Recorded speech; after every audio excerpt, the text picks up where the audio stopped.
Le ministre de l'économie, Bruno Le Maire, va convoquer Jean-Pierre Farandou après la signature d'un accord sur les fins de carrière. Pour le gouvernement, c'est un contournement de la réforme des retraites avec cette question: qui va payer? Je vous propose d'écouter les éléments de réponse rassemblés pour nous par Cassandre De Wegener et Mathilde Lopinski. L'accord a été conclu fin avril. Il va permettre aux agents de la SNCF de partir plus tôt à la retraite. Mais à Bercy, ça ne passe pas. Bruno Le Maire dénonce un contournement de la réforme des retraites.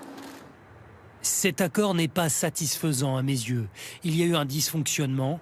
Il pose des problèmes financiers. L'accord prévoit un départ anticipé 15 mois plus tôt à la retraite, 15 mois qui seront payés à 75% par la SNCF. Il est même encore plus avantageux pour les contrôleurs et les cheminots qui partiront, eux, 18 mois plus tôt. Pour les syndicats, c'est une avancée sociale avec la reconnaissance de leur pénibilité, notamment pour le travail de nuit.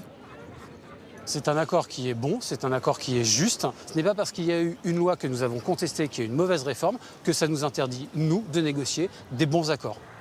Un an après la réforme des retraites, cet accord est-il légal ? C'est un dispositif très classique qu'on retrouve ailleurs dans d'autres entreprises dont on va moins parler forcément, parce que politiquement ça a moins d'impact, mais c'est très courant. Cette exception était prévue dans la loi d'avril 2023. Des accords similaires ont d'ailleurs été signés chez Michelin, Stellantis ou encore Renault.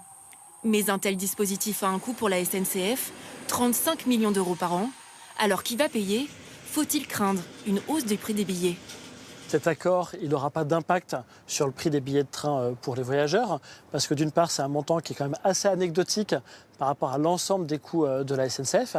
S'il n'y avait pas eu d'accord, de toute façon, il y aurait de l'absentéisme, des arrêts de travail, des inaptitudes qui coûtent aussi à l'entreprise. Ce matin, Jean-Pierre Farandou n'a pas dit un mot sur cet accord. Le PDG de la SNCF sera convoqué la semaine prochaine au ministère de l'économie.